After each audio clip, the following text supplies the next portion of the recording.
Rome. Whenever anyone thinks of the Roman military, the first picture that comes to mind is the legendary legionaries marching, the Roman army. But what about the other branch of the Roman military? What about the navy? Ancient naval battles were all about ramming, completely different to the shoot-'em-up way of modern naval battles. And if you'd like to try modern naval warfare, then check out the sponsor of this video, World of Warships. World of Warships is a free-to-play game available for PC, displaying top-notch graphics with dynamic weather along with stunning new water effects and textures. The virtual sea looks almost indistinguishable from the real one. The game offers you a variety of ship classes to choose from. You have battleships, destroyers, cruisers, even submarines, and my personal favorite, aircraft carriers. The game releases new content every month, whether it is new ships, nations, even ship classes. In fact, the submarines were introduced to the game very recently. With this, you don't have to worry about the possibility of the game getting boring, because it just won't. You can either play by yourself as a lone wolf, or in a division with your friends where you all take down other groups and have some fun together. For history lovers, World of Warships is more than just a game. It's a virtual museum which displays recreations of modern history's most legendary warships, from the Yamato to the USS Midway, the Minotaur, and many more, including the Romulus. Oh, and did I mention the game is also available on consoles? So download World of Warships using the link in the description below. Register in the game through it and you'll get a huge starter pack. During the registration, use the code BRAVO to get, for free, 500 doubloons, 1.5 million credits, 7 days of premium, and 1 free premium ship of your choice once you complete 15 battles. So try World of Warships with a link in the description below. Now where were we? Ah yes, the Roman Navy. Of course, Rome was primarily a land-based power. And even if the Roman Navy was instrumental in the conquest of the Mediterranean, it never really had the same prestige as the Roman legions. In fact, while the Roman legions got all the glory and respect, the Navy was actually looked down upon by Roman society, and was somewhat deemed to be un-Roman. It can even be argued the Roman Navy was never really its own institution, and that it was merely an extension of the Roman army, as it often played merely a support role to the Roman legions. Originally, the Romans had a very small navy. That is, if they had a navy at all. Though there is evidence of Roman warships in the early 4th century BC, the traditional birth year for the Roman Navy is 311 BC, when 2 new officials were tasked with the maintenance of a fleet. As such, the first Roman fleet was born, composed of 20 ships, most likely triremes. And from that point onwards, it wouldn't grow up until the First Punic War. This original Roman fleet was mostly tasked with fighting pirates, and thus lacked any real battle experience.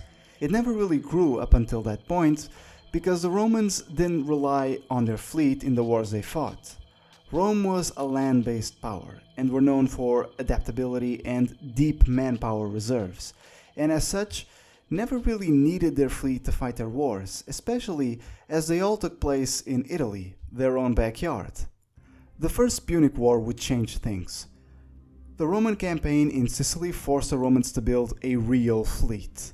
Ironically, the purpose of this fleet wasn't actually battle-oriented, but to provide logistical aid to their troops in the island. Of course, due to inexperience, the Romans suffered a lot of naval disasters throughout the First Punic War, be it disasters inflicted by the Carthaginians or those inflicted by the weather. But every time the Romans lost their fleet, they would simply build a new one. Though by the end of it all, the Roman state was effectively broke and had to rely on patrician donations to afford the cost. Kind of like having Bill Gates donate his own money for the United States to have another aircraft carrier. You could call it the USS Bill Clinton or something. With the Roman victory of the First Punic War, the Romans had the most powerful fleet of the Western Mediterranean, and they would promptly use their mighty fleet to take on the Illyrian pirates. This involvement would actually begin tensions between the Romans and the Greeks. The Second Punic War was one war in which Roman naval superiority dictated many of the decisions made throughout the war. Whenever you ask yourself why didn't X do Y, consider that fact. Why didn't Hannibal just sail directly to Italy instead of crossing the Alps? Roman naval superiority. Why was Carthage so stingy with reinforcing Hannibal in Italy? Roman naval superiority. why didn't the Macedonians give a serious attempt at landing in Italy? Roman naval superiority. It's important to note though, Rome only had a slightly bigger navy than Carthage this time around. But as the two fleets engaged in Lilybaeum and the Ebro River, the Romans twice won out despite being outnumbered, and so Carthage chose not to challenge the Romans on the seas, which led to the Romans using much of their navy patrolling the seas, guarding the shores of Italy and Sicily to block out any attempt to supply Hannibal, and occasionally raiding the coast of Africa. Having defeated Carthage in the Second Punic War, Rome was now unchallenged in its naval superiority in the Western Mediterranean. The Roman navy was utilized throughout the Macedonian Wars, though somewhat sparingly. It was certainly useful for the Romans that the Macedonians lost about half of their navy in a costly battle against a Rhodian-Pergamene alliance. With the defeat of the Seleucids, the end of Macedon's independence, and the destruction of Carthage, Rome had established pretty firm control over the Mediterranean, and as such, the navy was drastically reduced. This led to the rise of piracy, as pirate havens in Crete and Cilicia were established. These pirates actually became a problem to the point they would even raid the port of Ostia. This problem would only be solved by Pompey, who cleared the Mediterranean of pirates in just 3 months. The fleet would once again be reduced, being limited to the role of patrolling the Mediterranean for pirates. From this point onward, the Roman Republic would not increase the navy in size due to external threats, but rather internal divisions.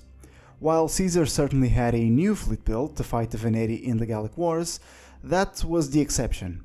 The Roman fleet would spend much of the final years of the Republic fighting itself. Both King Sextus Pompey took control of Sicily and used this powerful fleet to blockade African grain from Rome, starving Italy in the process. Mark Antony and Octavian gathered hundreds of ships, their combined force reaching nearly 1,000. Of course, these ships weren't meant to fight together, but each other. With Octavian's victory at the Battle of Actium, the Republic ended. You may think this is the point where the navy once again started to be neglected, but that was actually not the case. The navy would play important support and supply roles throughout the empire's history, and campaigns into Germania required extensive help from the Roman fleet. Drusus, for an example, actually ordered the construction of over 1,000 ships and sailed them across the Rhine to the North Sea. The navy played an important role in Claudius's conquest of Britannia, and throughout the years, the navy would continue to be utilized mainly to support the legions in whatever campaign they were doing. For centuries, everything was fine. The Roman Empire was living a golden age, and with that golden age, as it often happens, complacency set in.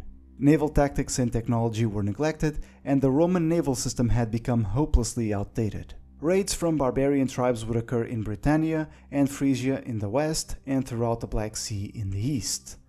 The Roman navy, used to deal with petty pirates, could not deal with these new threats unless the enemy made a tactical mistake. As time passed, these raids would only increase in size and would begin to sail beyond the Black Sea and into the Mediterranean. A Heruli horde would raid into the Aegean Sea and ravage many cities, including Athens and Corinth, being stopped by Emperor Gallienus as they were retreating into the north. An even bigger horde would sail down through the Bosporus, raiding the Aegean as far as Crete, while their main force went to Thessalonica. They would eventually be defeated by Emperor Claudius II, later known as Claudius Gothicus, in the Battle of Naissus. Barbarian raids would continue to occur in the North Sea, even taking part as the start of a civil war, as Maximian appointed Carausius as commander of the British fleet to oppose them, and then Carausius occupied Britannia, revolted, and seceded from the empire. The Roman navy had declined dramatically. Even though Emperor Diocletian had strengthened the navy, most naval activity was utilized in civil wars as the Tetrarchy fell apart. By the 5th century, only the Eastern Roman Empire could effectively field a fleet. Though the West still had ships, manpower shortages meant they could never really be utilized beyond mere patrol duties. When the Romans lost North Africa to the Vandals, it signified the end of Roman naval dominance in the Western Mediterranean for the first time since the First Punic War, as the Vandals had no problem in raising a fleet of their own, all the while the Romans could barely utilize what they had.